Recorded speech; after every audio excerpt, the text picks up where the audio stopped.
நாகை மாவட்டம் வேதாரண்யத்தை அடுத்த தலைஞாயிறு பேரூராட்சி அதிகாரிகளை கண்டித்து துப்புரவு பணியாளர்கள் தர்ணாவில் ஈடுபட்டனர்.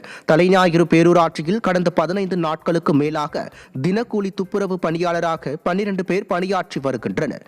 இந்த நிலையில் 60 வயதிற்கும் மேற்பட்ட மேலும் சிலரை பணியில் அமர்த்தி 12 பேருக்கு வழங்கப்பட வேண்டிய ஊதியத்தை பிரித்து புதிதாக நியமிக்கப்பட்டவர்களுக்கு பேரூராட்சி நிர்வாகம் வழங்குவதாக கூறப்படுகிறது.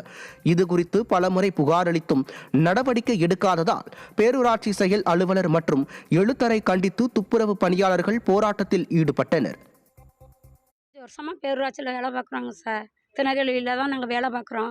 அந்த 15 வருஷமாக நாங்கள் 19 பேர் வேலை பார்த்தோங்க சார்.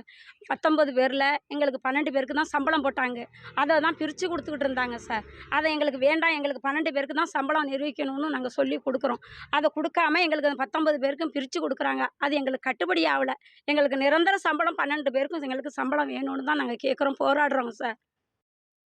கிருஷ்ணகிரி மாவட்டம் காவிரிப்பட்டினத்தில் அதிமுக சார்பில் இஃப்தார் நோன்பு திறக்கும் நிகழ்ச்சி வெகு சிறப்பாக நடைபெற்றது. இந்நிகழ்வில் அதிமுக துணை பொதுச் செயலாளரும் முன்னாள் அமைச்சருமான KP முனுசாமி கலந்து கொண்டார். கிருஷ்ணகிரி கிழக்கு மாவட்ட கழக சிறுபான்மையினர் பிரிவு சார்பில் நடைபெற்ற நிகழ்வில் கலந்து கொண்ட 1000க்கும் மேற்பட்ட இஸ்லாமியர்களுடன் இணைந்து KP முனுசாமி நோன்பு திறந்தார். அப்போது இஸ்லாமியர்களுக்கு நலத்திட்ட உதவிகள் மற்றும் பரிசு பொருட்களை முன்னாள் அமைச்சர் KP முனுசாமி வழங்கினார்.